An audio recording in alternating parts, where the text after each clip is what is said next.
I was on a missions trip to Costa Rica 10 or 12 years ago. And I was in the lobby of our hotel right after we landed in San Jose.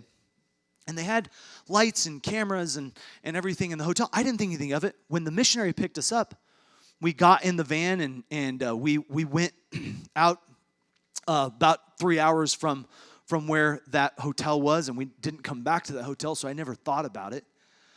But when we got back to the States, the missionary and several other people sent me texts, and it was a text of a billboard, and the billboard had these people who were in that hotel, and they were drinking alcohol, and they were talking on cell phones. It was a cell phone commercial, but one of the people in the billboard looked just like me. And I had been there in the hotel, and I told them it's not me, and they're like, yeah, right. And I'm like talking to the guys in my group. I'm like, no, I was with you. You know, I don't even own that shirt. I'm like trying to defend myself. You know, I'm on a missions trip. I'm not out there getting drunk, you know. But honestly, when I first got the picture, I'm like, yeah, that looks like me.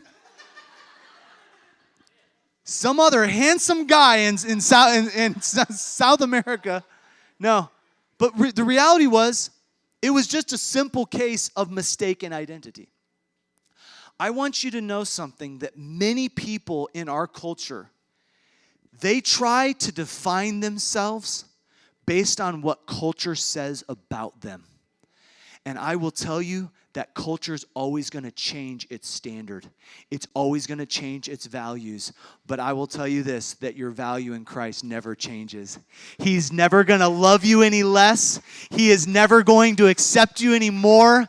He has given you unconditional love and acceptance. Now, let me tell you something. You can live without His power. You can live without His favor. Yes, that is true. But my friend, how He feels about you and what He's given to you will not change. And so we are looking to Christ. And we are, as Neil T. Anderson said in his book, Identity in Christ, we are reaffirming who we are in Christ. And the more our behavior reflects our true identity, the more we will reflect Christ. When we reaffirm who we are in Christ, then our behavior changes. Many people try to change their behavior without addressing their identity.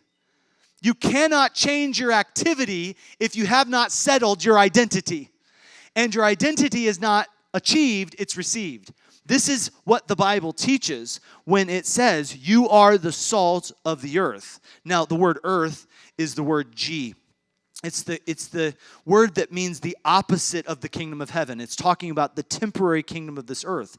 Jesus has just walked them through the Beatitudes and said, you are the peacekeepers, and you are the peacemakers, and you are the merciful and the pure in heart. You are the children of God, and God has placed value in you so you can live it out. This is what He's saying when He says, you are the salt of the earth. He's like, this is who I want you to be. This is who you are, so now live like it. Nothing in or of this world, A.W.